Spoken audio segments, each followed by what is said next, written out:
Yuk kita bahas akuntansi perusahaan dagang. Lihat neraca rajurnya ya.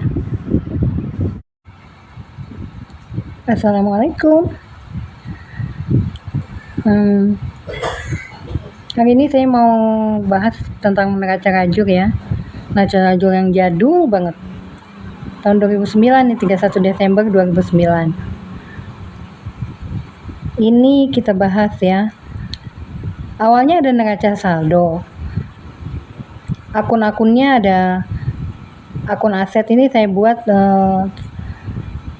satu, kode kas itu 1, terus kode utang 2, kode modal 3, terus kode penjualan atau pendapatan itu 4, terus kode untuk biaya-biaya beban-beban itu termasuk pembelian juga ya, itu kodenya 5.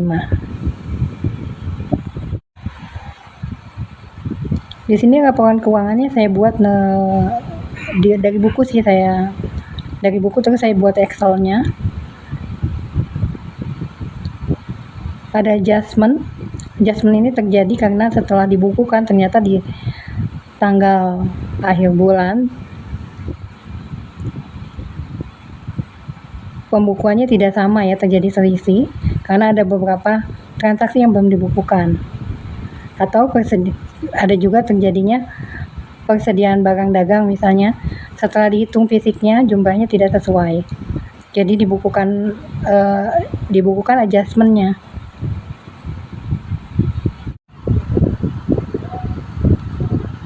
Adjustment ini setelah di adjustment ada persediaan barang dagang ya.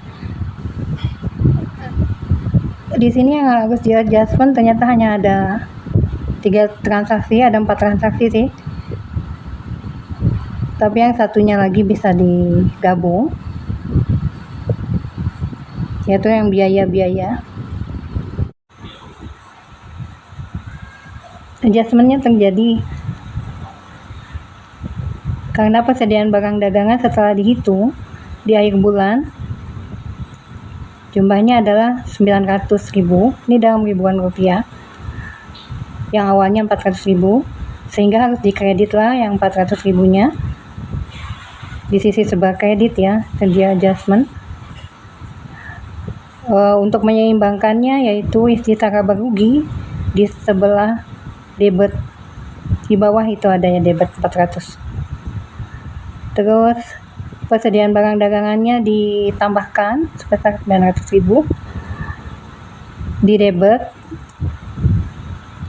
dan untuk sisi kreditnya istirahat laba rugi juga sebesar 900.000. Ada biaya penyusutan juga yang belum dibukukan, ada 2 dari bagian pemasaran dan bagian umum. Biaya penyusutan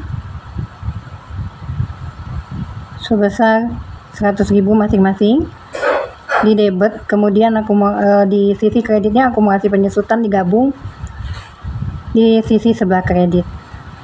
Terus ada juga utang gaji bagian pemasaran yang belum dibukukan di akhir bulan, yaitu sebesar 50.000. Sisi debitnya yaitu biaya gaji, beban gaji ya, dan untuk sisi kreditnya itu hutang gaji karena belum dibayar ini. Setelah kita buat penyesuaian adjustment, maka harus disesuaikan neraca saldonya. Kita pindahkan ke sisi debit. Kalau kas tidak berubah ya, piutang juga tidak berubah.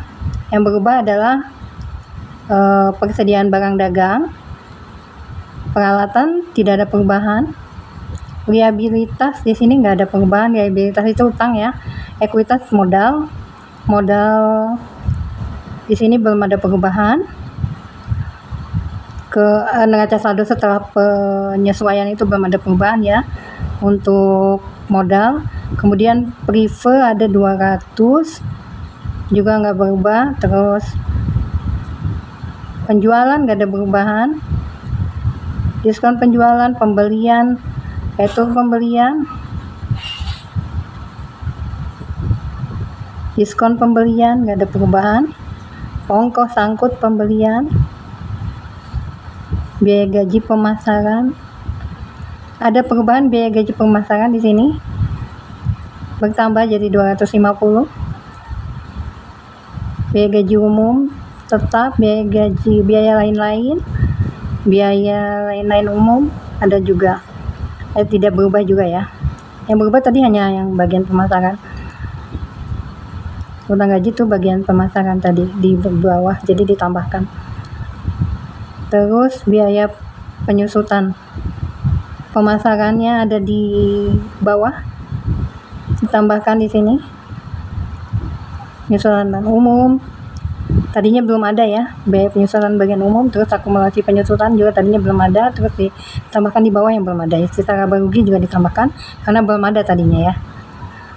Setelah ditambahkan, saldonya yang semula neraca saldonya itu 21.700 menjadi 22.850. Kita buat laba rugi yang terdiri dari, kita ingat laba rugi itu adalah pendapatan yang dikurangi dengan biaya-biaya atau beban-beban ya. Di sini pendapatannya yaitu penjualan sebesar 5.400.000 di sini di sisi sebelah kredit ya. Terus yang menjadi pengurangan dari pendapatan yaitu retur penjualan, diskon penjualan, pembelian itu masuk juga, terus ongkos angkut barang yang dibeli, biaya-biaya semua masuk ya. Nanti penjualan setelah penjualan itu setelah ditotal 6.600.000 lihat di bawah, dikurangi dengan semua biaya-biaya yang sisi sebelah debit, jumlahnya adalah menghasilkan laba atau rugi. Di sini menghasilkan laba karena sisi sebelah kredit atau penjualan lebih besar daripada sisi biaya ya. Pendapatan lebih besar daripada biaya atau beban. Jadi di sini menghasilkan laba. Ada laba di sini 2.450. Yang saya tebalkan di sini ada, saya bold di sini. Nih, saya tunjukkan ini. Ada rumusnya. Sisi kredit dikurangi sisi debit. Let's go to equity report change. Ini laporan perubahan ekuitas. Terdiri dari modal awal yang dikurangi dengan prefer, dan kemudian ada laba yang tadi kita peroleh dari income statement, menghasilkan final equity. Final equity di sini ya. Laba akhirnya final equity-nya di sini 17.250. Ini berasal dari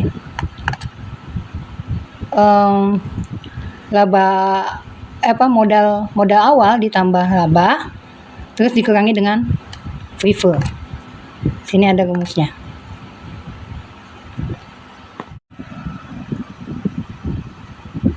Next, final balance sheet ya. After income statement dan laporan perubahan ekuitas itu ada balance sheet. Balance sheet-nya itu terdiri dari aset, liabilitas, dan ekuitas. Di sini kita pindahkan untuk akun-akun tersebut ya. Aset itu ya termasuk kas, piutang, persediaan barang dagang, terus ada peralatan. Sini liabilitasnya ada sini 1.000. Di bawah juga ada liabilitas untuk gaji. Terus ada juga akumulasi penyusutan masuk ke neraca ya.